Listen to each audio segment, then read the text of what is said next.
Dear students, आज हम कक्षा 7वीं का पाठ ब्रिंगिंग अप करी पढ़ेंगे।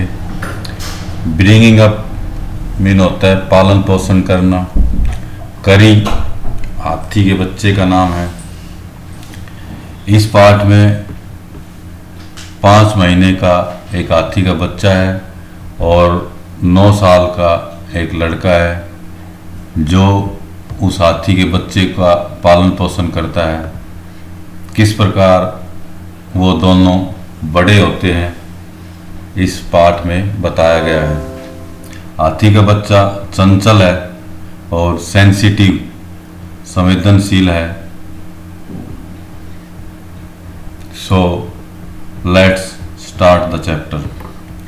करी ए 5-month-old baby elephant lives and grows up with his 9-year-old friend and keeper। Keeper mean होता है रखवाली करने वाला। करी जो कि 5 महीने का हाथी का बच्चा है, वह अपने 9 साल के मित्र के साथ रहता है और बड़ा होता है। करी doesn't eat much, just about 16 kilograms of delicious twigs a day. करी ज़्यादा नहीं खाता है, केवल एक दिन में 16 किलोग्राम स्वादिष्ट टहनियाँ खाता है। प्लेफुल एंड सेंसिटिव, करी saves a boy from drowning. करी चंचल और संवेदनशील है, वह एक लड़के को डूबने से बचाता है।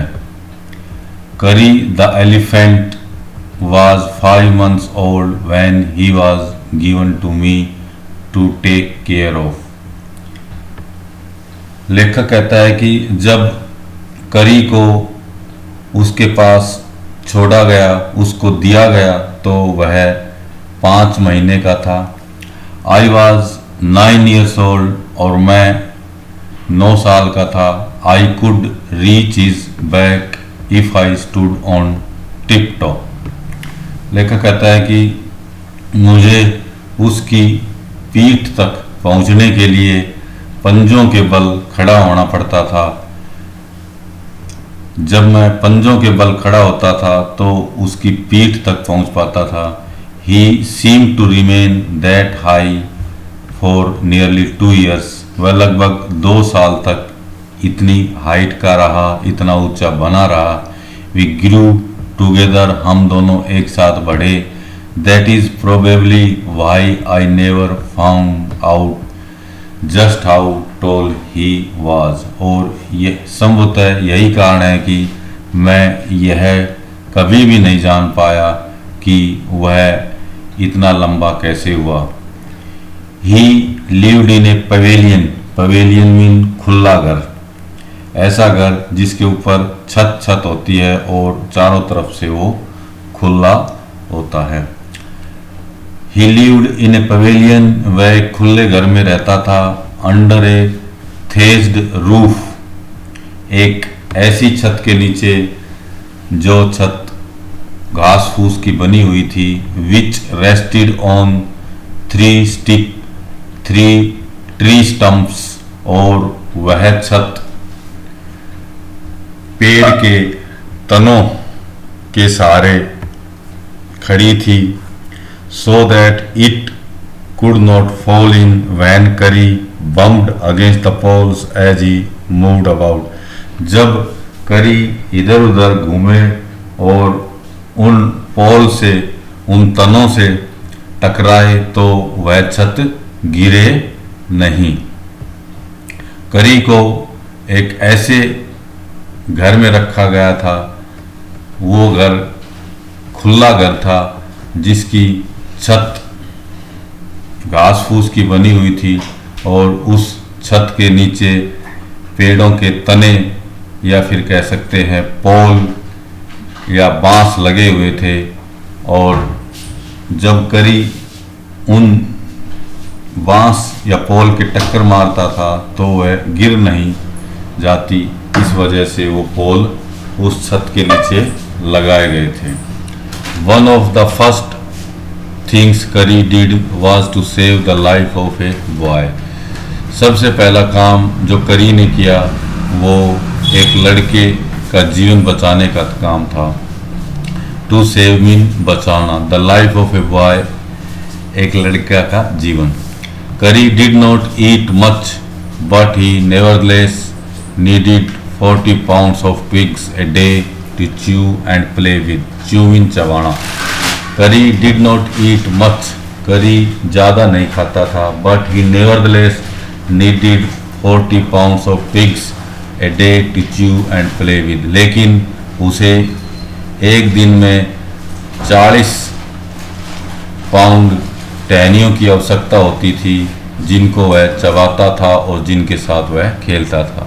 टू च्यू मीन चबाना, प्ले मीन खेलना. करी ज़्यादा नहीं खाता था लेकिन उसे चबाने के लिए और खेलने के लिए एक दिन में 40 पाउंड टहनियों की आवश्यकता होती थी. Every day I use to take him to the river in the morning for his bath. Bath mean स्नान. इन द मॉर्निंग सुबह सुबह. एवरी डे रोज़ मैं उसे नहाने के लिए सुबह सुबह नदी पर ले जाता था. He would lie down on the sand bank. वह नदी के किनारे की मिट्टी पर लेट जाता था. While I rubbed him with the clean sand of the river for an hour. जबकि मैं 1 घंटे तक नदी की साफ मिट्टी से उसको रगड़ता था. After that he would lie in the water for a long time. और इसके बाद वह काफ़ी लंबे समय तक पानी में लेट जाता था. ऑन कमिंग आउट, बाहर आने पर he skin would be shining like ebony. और बाहर आने पर उसकी त्वचा आबनुस जैसी लकड़ी की तरह चमकती थी. एंड ही वुड स्क्विल, और वह चिंगाड़ता था. स्क्विल मीन चिंगाड़ना. He would squeal with pleasure, और वह खुशी के मारे चिंगाड़ता था. As I rubbed water down on his back. और जब मैं उसकी पीठ पर पानी रगड़ता था तो खुशी के मारे चिंगाड़ता था. प्यारे बच्चों, ये चित्र जो तुम्हें दिखाई दे रहा है, इस चित्र में जो मैंने ऊपर बताया है कि किस तरह के घर में वो रहता था, ये चित्र उस तरह के घर को बता रहा है कि इसके ऊपर थेच्ड रूफ है, घास फूस की छत है और इसके नीचे 4 पोल्स, 4 बांस हैं और उन बांसों के सहारे ये छत टिकी हुई है. Next. Then I would take him by the ear because that is the easiest way to lead an elephant and leave him on the edge of the jungle while I went into the forest to get some luscious twigs for his dinner.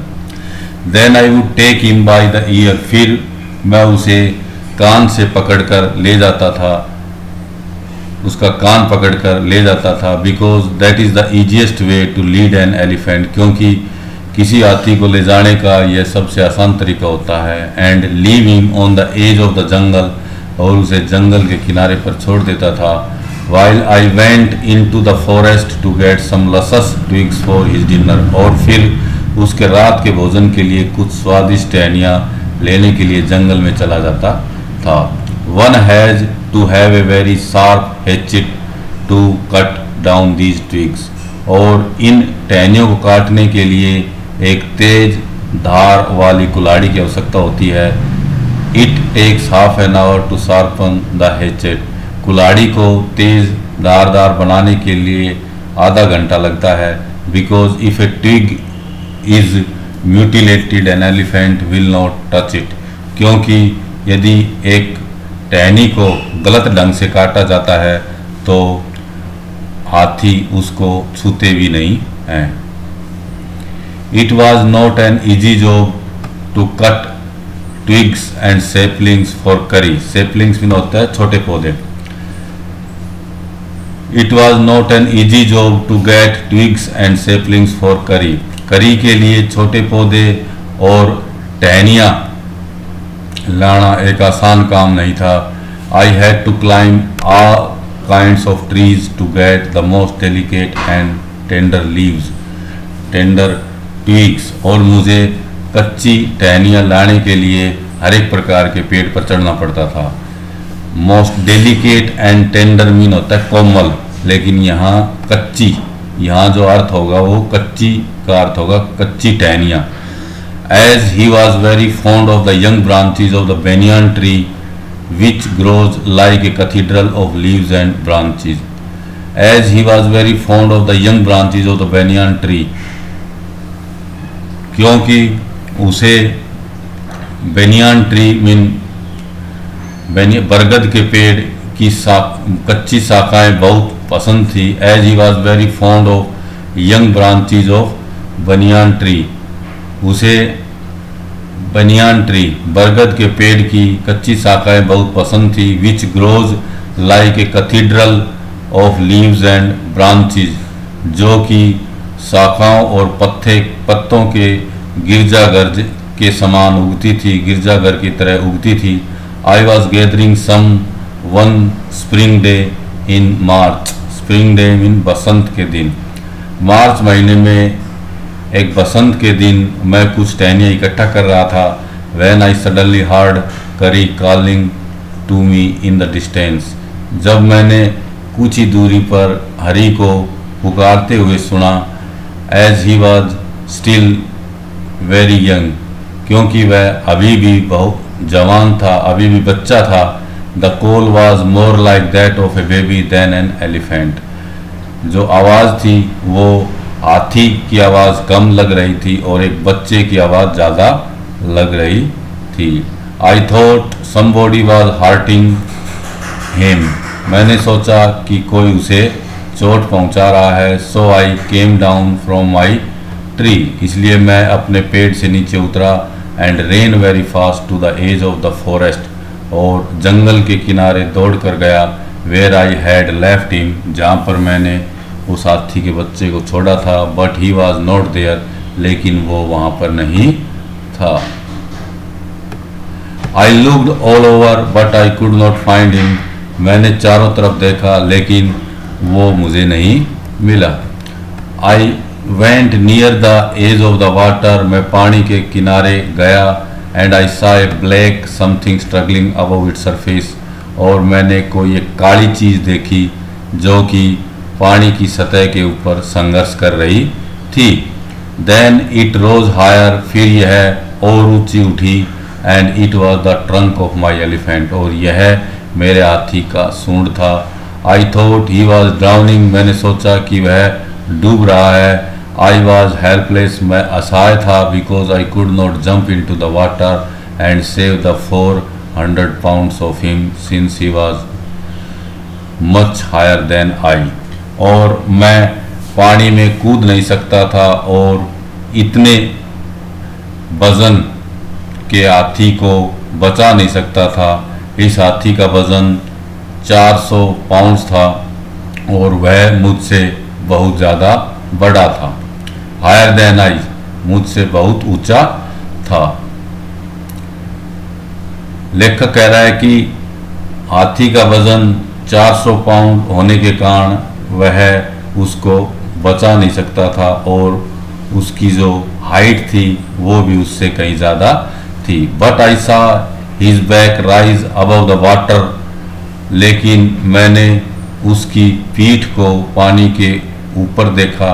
And the moment he caught my eyes, और जैसे ही उसने मेरे को देखा, coat my eyes, मेरी आँखों की तरफ देखा, आँखों में आंखें डालकर देखा। ही बिगेन टू ट्रम्पिट, वह जोर जोर से चिंगाड़ने लगा। And struggle up to the shore, और नदी के किनारे पर आने का प्रयास किया। देन स्टिल ट्रम्पिटिंग, वह अभी भी चिंगाड़ रहा था। He pushed me in to the water, उसने मुझे पानी के अंदर खींच लिया। And as I fell in to the stream, और जैसे ही मैं पानी के अंदर गिरा, आई saw a boy lying flat on the bottom of the river. मैंने नदी की तलहटी पर एक लड़के को लेटे हुए देखा. He had not altogether touched bottom. वह तलहटी पर नहीं था, but was somewhat afloat. लेकिन कुछ तैर रहा था, वह तलहटी के ऊपर तैर रहा था. I came to the surface of the water to take my breath. मैं पानी की सतह पर आया. To take my breath, सांस लेने के लिए. मैं सांस लेने के लिए पानी की सतह पर आया, पानी से बाहर आया. And there Curry was standing, और वहाँ करी खड़ा था. His feet planted in the sandbank, और उसके पैर नदी के किनारे की मिट्टी में धसे हुए थे. And his trunk stretched out like a hand waiting for mine, और उसका सूंड हाथ की तरह आगे बढ़ रहा था जैसे कि मेरा इंतजार कर रहा हो. I dived down again. मैंने दोबारा डुबकी लगाई. And pulled the body of the drowning boy to the surface, और डूबते हुए लड़के के शरीर को सतह पर ले आया. But not being a good swimmer, लेकिन मैं एक अच्छा तैराक नहीं था. आई कुड नॉट स्विम अशोर, इसलिए मैं किनारे तक नहीं तैर सका. एंड किनारे पर तैर कर नहीं आ सका. And the slow current was already dragging me down, और पानी की गति धीमी थी, और यह पानी की गति मुझे पहले से ही अपनी तरफ खींच रही थी. Seeing us drift by in the current, Curry, who was usually slow and ponderous, suddenly darted down like a hawk and came halfway into the water, where I saw him stretched out his trunk again. Seeing us drift by in the current, हमें पानी की लहर में तैरते हुए देखकर करी, who was usually slow, करी जो कि प्राय बहुत ही सुस्त और वजन वाला था. Suddenly darted down like a hawk, और उसने एक बाज की तरह तेजी दिखाई. And came half way into the water, और पानी के बीच में आ गया. Where I saw him stretched out his trunk again, जहाँ पर मैंने देखा कि उसने दोबारा से अपनी सूंड आगे बढ़ा दी थी. I raised up my hand to catch it, मैंने इस सूंड को पकड़ने के लिए अपना हाथ ऊपर किया. एंड इट स्लिप्ड, और यह फिसल गई. I found my self going under the water again, मैंने दोबारा अपने आप को पाया कि मैं दोबारा पानी के अंदर जा रहा हूँ. बट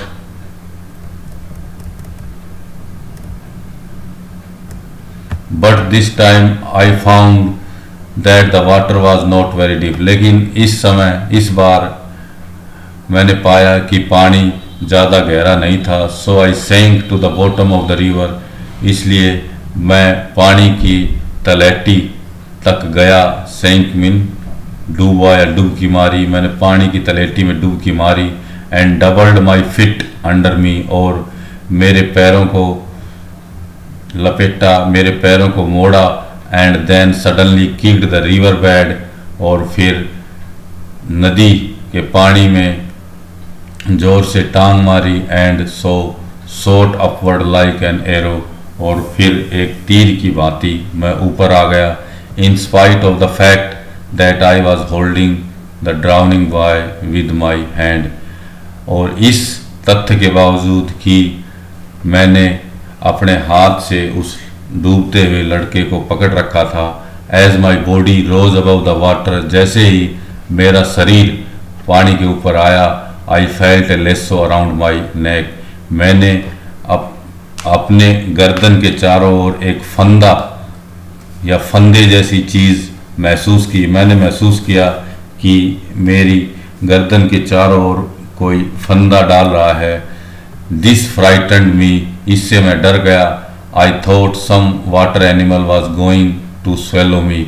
मैंने सोचा कि कोई पानी का जानवर मुझे निगलने जा रहा है। Swallow me निगलना। आई हर्ड करी स्क्विलिंग। मैंने करी को चिल्लाते हुए सुना। And I knew it was his trunk about my neck. और मैं जान गया कि मेरे गले के चारों ओर उसकी सूंड थी। ही पुल्ड अस बोथ अशोर। वह हम दोनों को खींचकर पानी के किनारे ले आया, नदी के किनारे ले आया।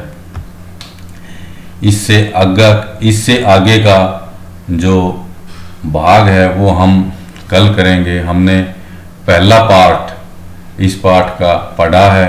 इसमें हमने देखा कि किस प्रकार करी ने और उसके दोस्त ने एक लड़के की जान बचाई।